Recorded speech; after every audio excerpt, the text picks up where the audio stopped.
Hi, I'm Luca. I'm in year 13 and I'm currently studying BTEC Business as well as A-level Drama and BTEC Music Technology. I chose to study business for the fact that it gave me the freedom and the ability to move into any market sector, knowing that I'd be able to successfully manage a business or even start up my own one. Throughout my time in business, I've really enjoyed the environment and the vibe that the teachers have provided, making it a safe environment where I know I can trust my teachers and my classmates, as well as I know that I can have a joke and a laugh with them, but also finding everything I need and learning everything I need as well. Throughout business, I've been developing my skills left, right and centre, learning how to manage my own finances as well as finance for a business, as well as now learning how to set up my own business and keep it successful in whatever market it runs in. For my future aspirations, I want to set up my own music studio where producers and artists can come to me and I can offer them services where they can use my equipment and my studio. Business has really helped me with that, for the fact that it's given me an idea on how to manage the finances, take out loans, and keep that business successful throughout the whole point. Thank you for listening, and I hope you find Miss Townsend's PowerPoint very, very informative.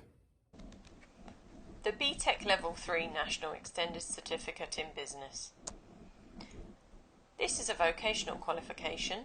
It is assessed through a combination of internally assessed portfolio units and externally assessed exam units. It is broadly equivalent to 1 A-level. There are 3 mandatory units. Unit 1 is called Exploring Business. It starts off looking at the features of different businesses, including ownership and liability, purpose, sectors, scope and size. We then move on to what makes a business successful. Stakeholders and their influence are then explored, followed by communication. We then investigate how businesses are organised in terms of structure and the aims and objectives that they typically set. Following from features and organisation, we examine the environment in which businesses operate to give students an insight into the effects of the internal, external and competitive environment on businesses. We then examine business market, looking at market structures, demand, supply and price and how they affect businesses. Finally, we investigate the role, benefits and risks of both innovation and enterprise to business success. Unit 2 is one of our externally assessed units. It's called Developing a Marketing Campaign.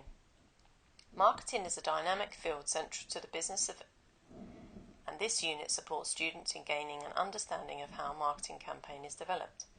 It explores the different stages of the process that businesses go through when developing a campaign. We begin the unit with an introduction to the principles and purposes of marketing that underpin the creation and a rationale for a marketing campaign. We then examine marketing aims and objectives for existing products, and this follows on from the introduction to typical aims and objectives in Unit 1. Internal and external influences on marketing activity are then covered, before moving on to the use of information to develop the rationale for a marketing campaign.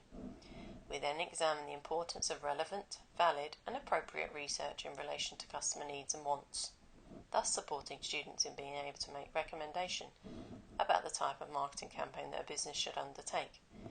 Finally, we look at planning and developing a marketing campaign. We then go on to Unit 3, the second exam unit, where learners study the purpose and importance of personal and business finance. We begin with the functions and role of money to support students in gaining an understanding of what money actually is.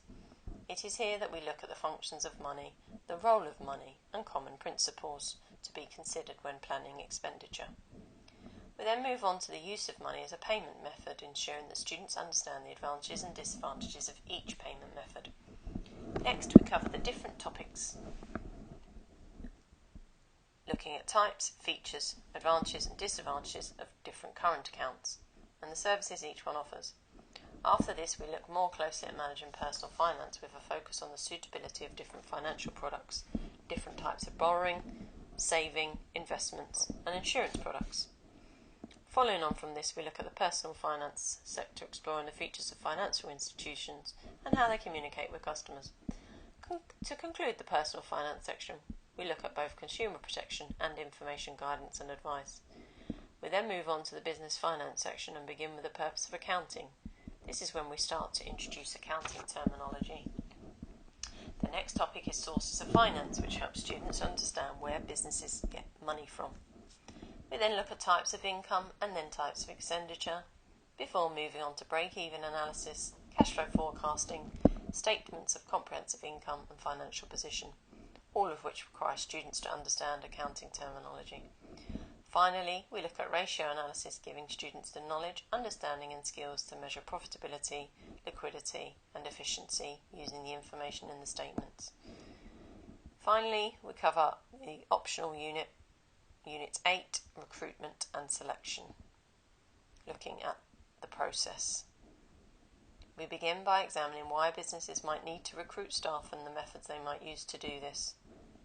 We look at the recruitment and selection process from start to finish, considering ethical and legal considerations in the recruitment process. Having covered the theory, we put this into practice and students undertake a recruitment activity to demonstrate the process leading to a successful job offer.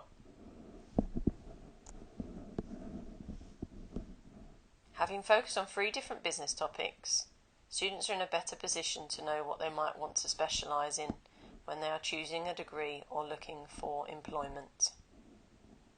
And the BTEC Business Extended Certificate supports progression to both higher education and employment in the business sector through applied learning.